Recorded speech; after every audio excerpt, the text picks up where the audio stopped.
Chapitre 2. Victoire. Wouhou! Trop génial! Ernest ne sourit pas. À l'école, il participe aux discussions seulement quand le maître le désigne par son nom. Ses réponses sont justes, réfléchies et efficaces. Ses observations astucieuses et sensées.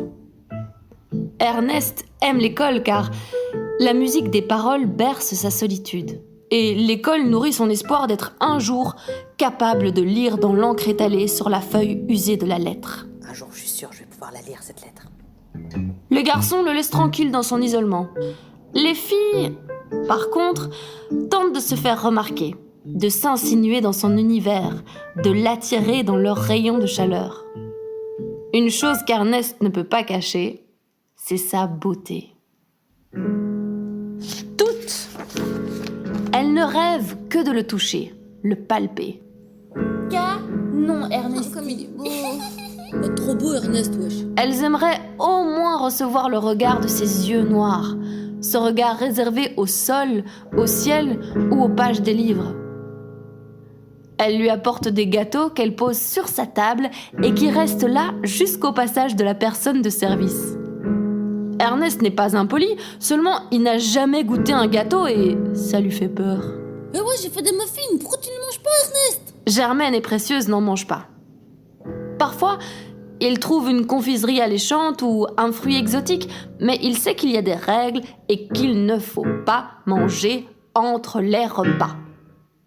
Souvent, on lui passe des mots. Je t'aime, Ernest. T'es trop beau, mange mon gâteau. Je t'invite à ma boum mercredi prochain.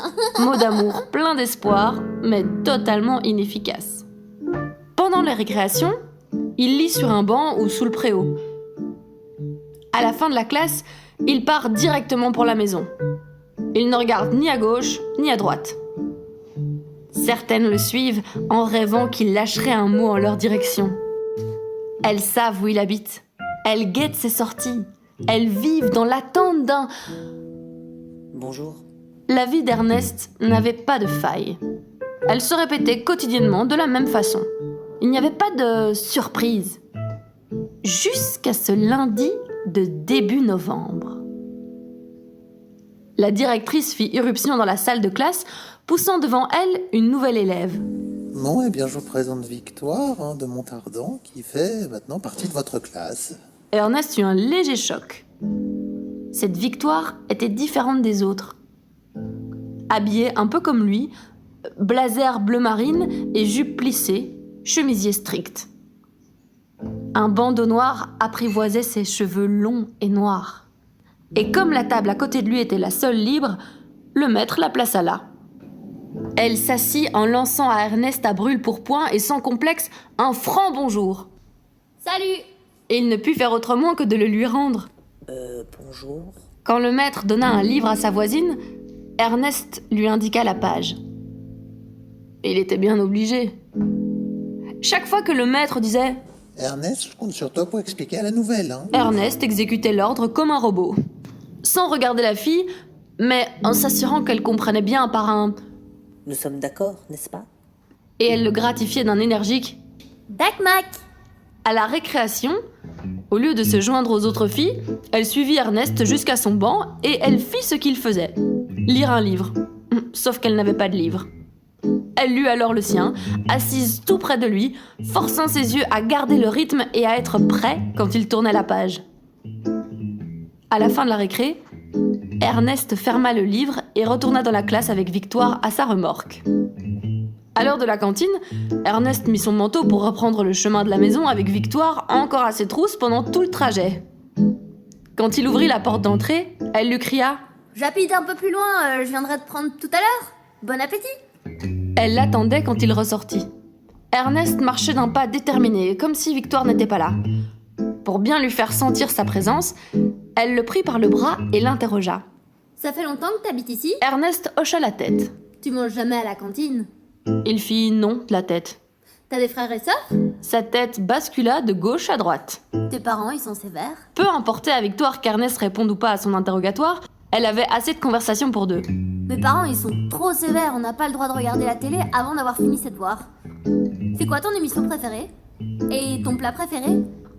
Et c'est qui ton chanteur préféré? Qu'est-ce que tu fais comme activité le mercredi? Moi, c'est piano et piscine. Vous allez où en vacances? Est-ce que tu fais une collection? Moi, c'est les papiers métalliques des tablettes de chocolat. T'as visité déjà un pays étranger? Et tes parents, ils te permettent d'aller à des booms? Ernest, si bon élève, se révélait un cancre accompli. Il ne put répondre à une seule question. Il ne connaissait le nom d'aucun chanteur, d'aucun programme de télévision. Son plat préféré? On mange ce que l'on vous donne. La fréquence de la soupe dans son bol devait la mettre en haut de la liste. Mais il n'avait pas de tendresse particulière pour la soupe. Quant à une collection, la seule chose à laquelle il pensa, c'était les 57 marches de son immeuble, ou alors ses pas jusqu'à l'école. Ouais, souvent il les comptait. Ou les minutes qui rongeaient la journée sans même qu'on s'en aperçoive. Ou bien les autres sortes de minutes qui traînent, comme un point mort.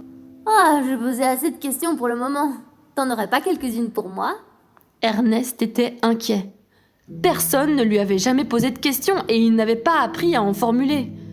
En plus, la curiosité appliquée aux gens qu'il croisait n'était pas très développée en lui. N'empêche qu'il cherchait. Il se grattait une partie du cerveau jusqu'ici inutilisée pour extraire le moindre petit point d'interrogation. Mais rien ne parvint jusqu'à sa bouche. Il avait pourtant envie de lui être agréable. T'inquiète, Ernest. T'es tellement beau que t'as pas besoin de parler pour te rendre intéressant. Elle tenait encore fermement son bras. Ernest n'en croyait pas ses oreilles. Eh? Lui? Beau? Première nouvelle. Une question... Oh là là... On ne pose pas des questions si on ne veut pas savoir la réponse. Il tourna ses yeux vers elle subitement et se mit à bégayer. Victoire. Pourquoi t'as-t-on prénommé Victoire? Il s'attendait à une commémoration historique.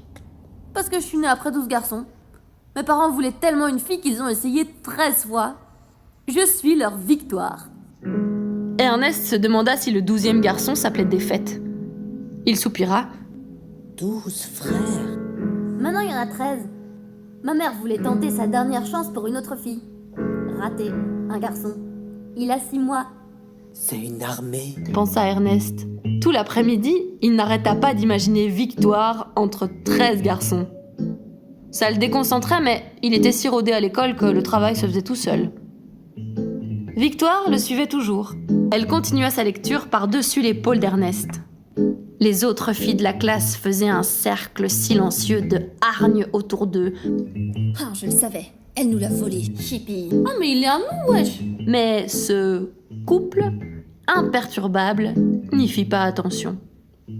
Quand, à la fin de la journée, le maître remit à Victoire une tour biscornue de livres en lui disant « Voilà tes livres, Victoire. Tu n'oublieras pas de les recouvrir pour demain. » Elle planta la moitié dans les bras d'Ernest avec cet ordre Et Ernest, tu m'accompagnes?